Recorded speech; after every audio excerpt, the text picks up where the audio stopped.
Диана Георгиева, Център за развитие на устойчиви общности. В рамките на проект НЕМО бях в ролята на обучител.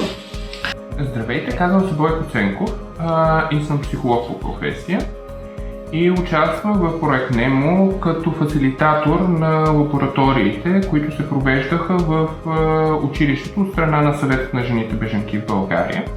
Като моята роля беше да взаимодействам с учениците пряко и да провеждаме тези дискусии и дейности, активности по отношение на темите, свързани с дискриминацията, свързани с дигиталната грамотност и свързани с развитието на един по-голям капацитет на децата да мислят по-критично по отношение на фалшивите новини и по отношение на това как да ползват интернет безопасно. Добре, казвам се Радостина Белчева. В проекта съм координатор на дейностите, които се изпълняват и същевременно и обучител в рамките на срещите, които бяха направени с децата в училище.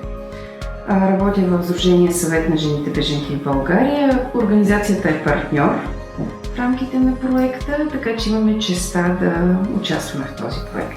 Аз съм Нанси Борисова, работя като медиен координатор към Център за развитие на устойчиви общности и в проекта НЕМО изпълнявах ролята на обучител по време на лабораториите.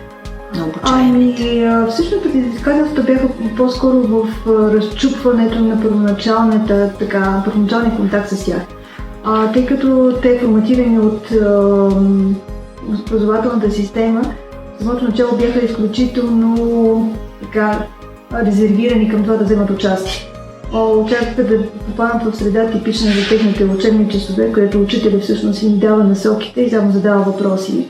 И те се спотайваха, използвайки факта, че са зад угасени камери, не ги виждат.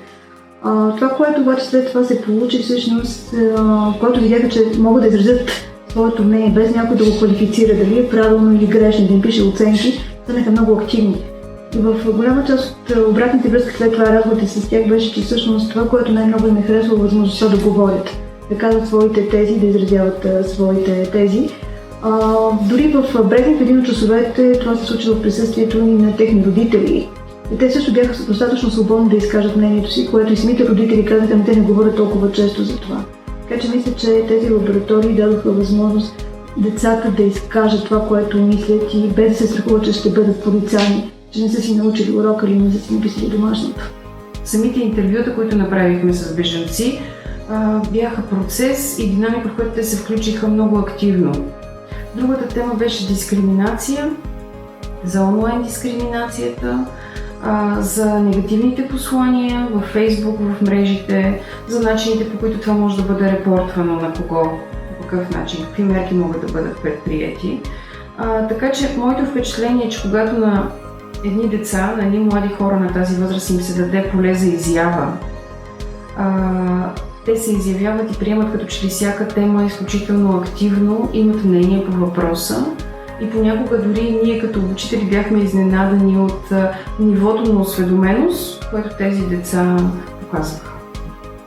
Когато става дума за децата, според мен те на първо място се почувстваха овластени, тъй като самите те говореха и водеха дебати помежду си за теми, които наистина ги вълнуват, интересни са им и са им доста важни. По отношение на учителите, тук мога да кажа, че строго индивидуално зависи от учителя.